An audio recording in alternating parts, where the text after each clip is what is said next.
model teknik reduksi. Nah,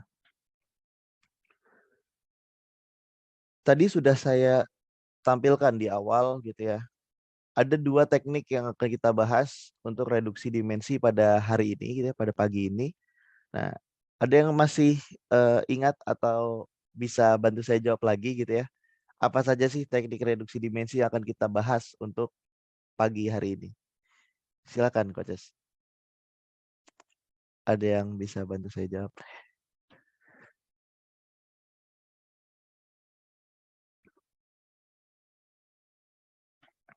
Ada 2 ya tadi ya? Clue-nya belakangnya semuanya ada A-nya gitu, karena analisis.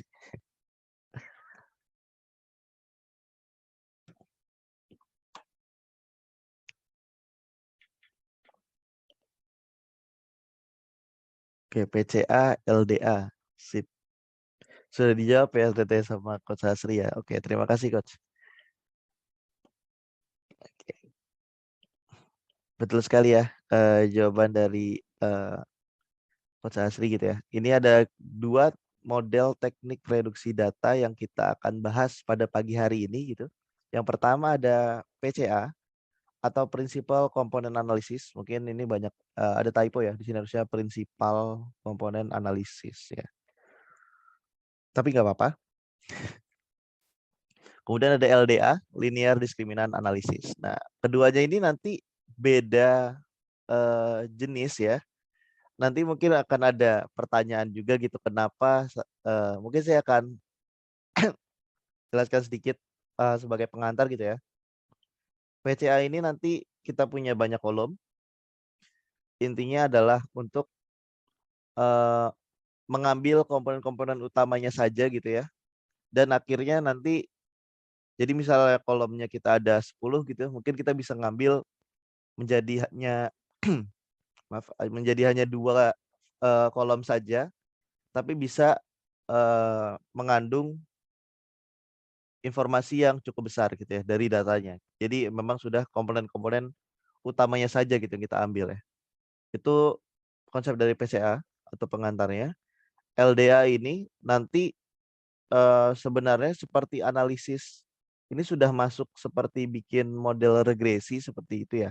Tetapi konsep kenapa masih disebut dengan reduksi dimensi karena biasanya di LDA ini menggunakan data yang awalnya lebih dari 1 dimensi gitu, bisa 2 dimensi. Maksudnya 2 dimensi itu ada sumbu X-nya, ada sumbu Y-nya begitu ya. Jadi dari X dan Y ini dia membentuk hasil atau perkiraan yang menjadi bentuk linear begitu ya. Nah, karena jadi bentuk linear itu makanya disebut dengan reduksi dimensi. Jadi dari yang 2 dimensi itu diproyeksikan menjadi garis saja gitu. Jadi 1 dimensi atau linear gitu ya. Jadi garis seperti itu. Nah, itu kenapa kita sebut reduksi dimensi. Oke, itu 2 teknik yang akan kita bahas pada hari ini. Mari kita next terlebih dahulu. Nah, kita akan mengingat kembali gitu ya, apa itu nilai eigen dan nilai dan vektor eigen gitu ya, atau biasa mungkin lebih awam disebut dengan eigen value dan eigen vektor gitu ya. Nah, eigen berasal dari bahasa Jerman yang berarti karakteristik. Vektor eigen adalah vektor yang menjadi karakteristik sebuah matriks di mana arahnya tidak berubah meski dilakukan transformasi.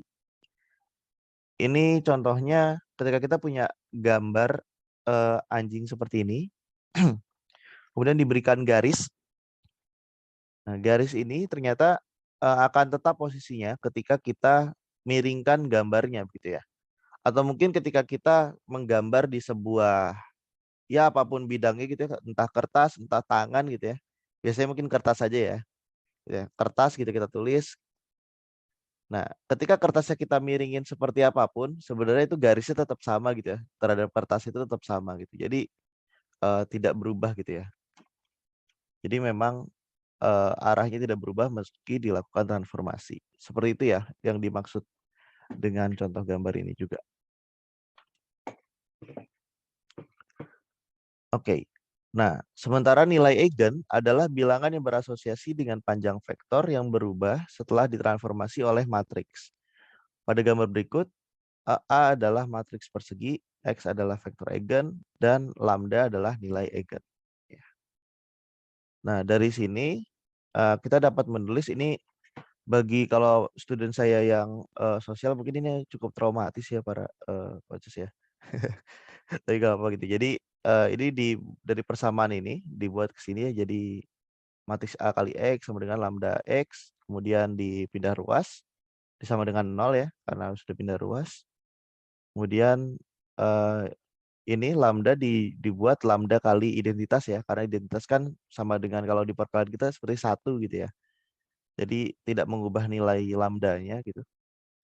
Kemudian dari sini dikeluarkan ya X-nya. Jadi A kurangi lambda I kali X sama dengan 0. Jika X bukan vektor 0, maka kita bisa menemukan nilai eigen dengan menghitung determinan matriks A minus lambda I. Dengan lalu mensubstitusikan nilai eigen tersebut ke AX sama dengan lambda X untuk menemukan vektor eigennya. Jadi statement ini itu artinya kan dia sama dengan 0 ya, coaches ya. Di sini kita perlu sama dengan 0. Ketika berarti ini harusnya nggak boleh 0 si X ini. Boleh sih sebenarnya, tapi kalau dia 0 kan ya udah ya. Ini informasi yang sudah tidak perlu kita cari gitu karena dia udah 0 ya, udah jawabannya gitu. Nah, ketika X-nya bukan 0, maka kan juga kita perlu vektor eigen ya. Jadi ketika X-nya bukan 0 ya, vektor eigennya itu tidak 0, maka ini itu harus sama dengan 0. Sorry, kepanjangan.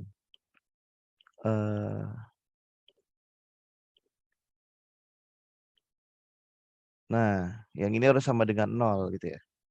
Nah, untuk membuat dia sama dengan 0 berarti dideterminankan gitu ya. Jadi dideterminan sama dengan 0, nanti jadinya jadi akan menjadi persamaan kuadrat gitu ya biasanya ya. Biasanya nanti akan muncul persamaan kuadratnya tuh lambda kuadrat bla bla bla lambda gitu. Pokoknya nanti kita cari lambdanya untuk mendapatkan sih nilai eigennya itu ada berapa sih. Begitu. Nanti kita akan memasukkan hasilnya substitusi untuk mendapatkan si X-nya itu berapa sih vektor eigennya gitu ya.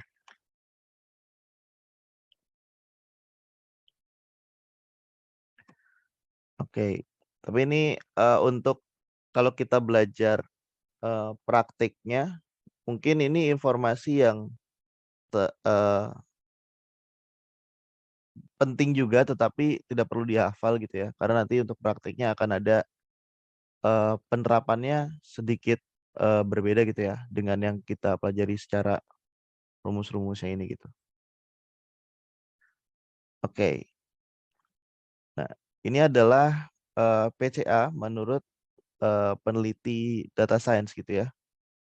Nah, ini adalah bahasa Inggrisnya mungkin kita baca pakai bahasa Indonesianya saja ya.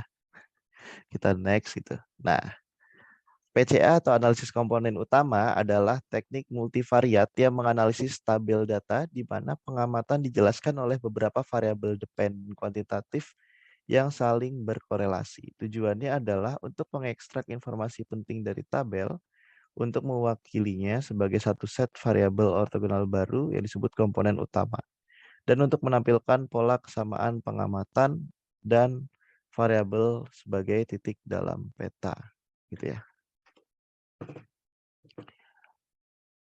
Kemudian untuk LDA sendiri, ini juga ada menurut peneliti, yang mana artinya adalah teknik yang sangat umum untuk mengurangi masalah pengurangan dimensi sebagai langkah preprocessing untuk pembelajaran mesin atau machine learning ya, dan aplikasi klasifikasi pola. Gitu. Nah, itu tadi adalah dua teknik yang dilakukan gitu ya, dan apa namanya tentang reduksi dimensi gitu.